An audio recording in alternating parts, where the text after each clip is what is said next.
Welcome back. So the setup has been looking good. Global markets are in a nice shade of green, and the expectation is that momentum is going to continue here as well. That's what the GIFT Nifty has been indicating. Now, what about stocks? Yeah, there we go. The implied open is almost 100 points higher.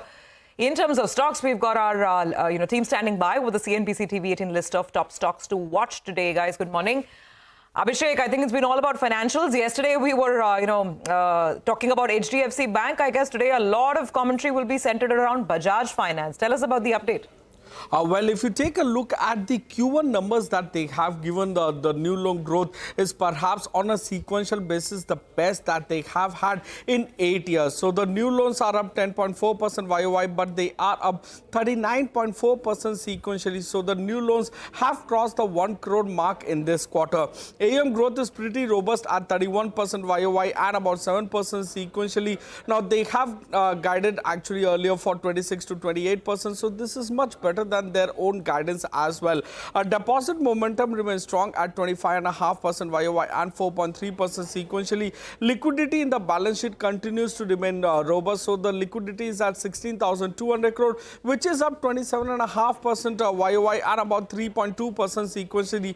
The cross-sell rate has improved. So that means their ability to sell more loans to the same customer has improved to 7.38% versus 5.55% in the previous quarter. Back to you. All right, Abhishek, thanks for that. Well, I'm looking at Vedanta. They came out with their operational update as well. And for Vedanta, we already have Hindustan Zinc's numbers that came out yesterday. But we look at the oil and gas division as well as the aluminium division. Both of them are the larger names in there. So in the oil and gas business, well, they are guiding for better times, but that's not yet reflecting in the numbers. So that's one point. But the aluminium business, that's going to be the driver of earnings from year on. And that's the one that's done pretty okay. Mild growth is what we have seen on the top line. The other numbers, that's the lead, zinc, as well as silver. We already had it via Hindustan Zinc's numbers. But I'm going with green because normally this quarterly numbers is not a big mover. And you have the dollar index that is softer, which is good for base metal prices. And we had silver that moved up overnight. So that could be another kicker for it. So that's why going with green on Vedanta. Numbers more or less flattish or par for the course. But going back to Abhishek. Abhishek, L&T Finance as well came out with its quarterly update. Tell us more. They have given the retail business update, which remains strong. So retail disbursals are up 32.5% YOY and they have declined by 1.3% sequentially. The decline is largely seasonal in nature when you compare to Q1 to Q4. Farm finance disbursals are up 24% sequentially. SME finance, that disbursals declined by 19% and acquired portfolio declined by 74% sequentially, but more largely to do with seasonality. Retail loans are up 31.5% YOY and about 5.5% sequentially. Disbursals to AUM ratio has declined to 29.9% when compared to 35% in the previous quarter. Back to you. All right, Abhishek, thanks very much for that. ITD cementation, there is some very interesting news flow here. Nigel, tell us more. Well, ITD cementation, Prashant, they've come out with an update and they're saying that the promoter entity could look at a potential divestment of the asset. Take a look at the stock price. Last 1 month, it's up close to 35% approximately. And the last 1 year, it's more than doubled. So the street was sensing that there is something going to happen. And now on the BSE, they've gone ahead and they said they're looking at a potential divestment of the company. The promoter entity holds roughly around 26% stake in the company. And at current prices, well, the promoter entity's stake will be valued at around 46,000 crores odd. The management had joined us earlier on CNBC TV and they're guiding for very, very good times. Revenue growth of 20%. They're saying legacy orders are behind them, and that's why they're looking at margins of around 11%, which is a bit of an uptick. And they're saying they're looking at overall more exposure to the international markets as well. Give and take everything, the PAT estimates that we've got from Equirus, they're estimating that from around 270 crores that they did in the past year, they're saying that that number goes to around 470 crores. So the stock opens up in the green.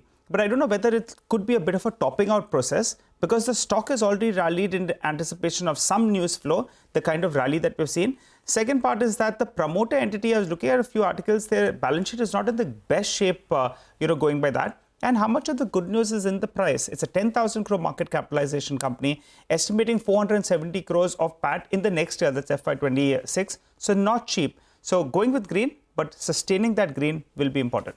Okay, so we're going to watch out for ITD cementation as well. Let's head back to Abhishek. More business updates. There is Suryodaya SFB and there's Bandhan Bank as well, which is maybe looking a little wobbly, Abhishek. Well, to begin with Bandhan Bank, on a lighter note, it lost Bandhan with its customer in this quarter, especially with respect to deposits. So deposits are down 1.5% sequentially. In that, the CASA deposits are down more than 11% on a quarter-on-quarter basis. So CASA ratio has declined massively to 33.4% when compared to 36% in the same quarter last year and about 37% in the previous quarter. Advances growth 21.8% YOY and about 0.7% sequentially. Collection efficiency has seen some hiccup over here. So emerging entrepreneur business, their collection efficiency has declined, leading to overall decline in collection efficiency as well. Suryodaya Small Finance Bank, again the CASA decline is very high on a sequential basis. Deposit momentum remains strong at 42% YOY and about 4.6% sequentially.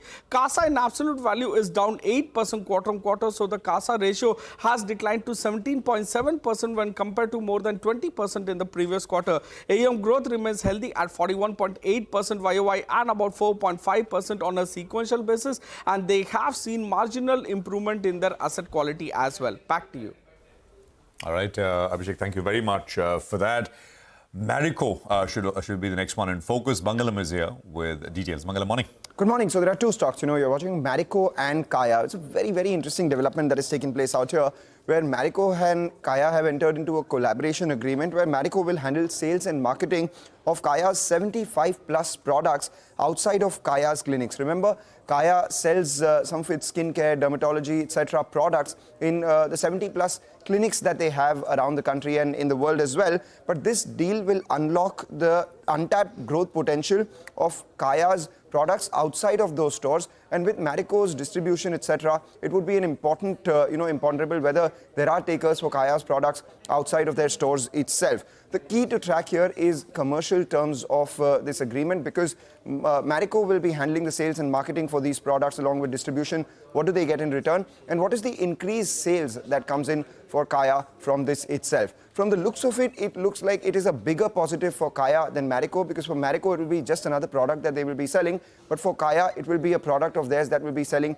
to a bigger, higher distribution channel. So that's a big positive. And if you look at the last 1 month chart of Kaya, that would tell you that something was definitely taking place in the stock and in the company. And as a result of which, now we were awaiting this news to come by, and that has indeed come by. There is an agreement for Marico to sell some of Kaya's products outside of Kaya's own store universe. All right, Mangalam, thanks for that. Well, going back to Abhishek. Abhishek's picking up some information on Cello World. Abhishek, tell us more. Well, sources tell CNBC TV18 that Cello World has launched a QIP, and that QIP size is about 730 crores. 86.54 lakh shares is on offer. Now, the indicative price is about 852 per share, which is at a steep discount of 11.3% to yesterday's closing price. However, it is at a discount of 4.9% to SEBI floor price. So, the lock-in period is 90 days, and the BRLMs to the issue includes Motilal Oswal, Jefferies, as well as JM Financial and Kotak Mahindra Capital. Back to you. All right, so QIP at Cello World. Got it, Abhishek. Thanks very much for that. Let's head across to Sonal. She's looking at Brigade Enterprises as well as Bharat Forge. Why is that, Sonal? Well, let's start with Bharat Forge, because North American Class A truck order data is out, and it's been disappointing data this time around. It is a decline of 33% on a month-on-month basis and 6% on a YOY basis, and the total units sold has come in at 13,100 units in the month of June. But this number is at a 14-month low, and this is the first decline that we've seen in a long time. So going with red on Bharat Forge. For Brigade, they've gone ahead and signed a joint development agreement for a residential project, which is spread across 8 acres with a development potential of 1.2 million square feet. It has a gross development value of 1,100 crore rupees. So watching out for this stock as well. Okay, all right, got it. Thanks, Sonal, very much for that. And with that, let's quickly recap our list, the stocks to watch today. Positive news flow around Bajaj Finance, Vedanta, L&T Finance, ITD Cementation, Marico and Brigade Enterprises. The ones that have negative news flow are Bandhan Bank, Suryodaya Small Finance Bank, Cello World and Bharat Forge.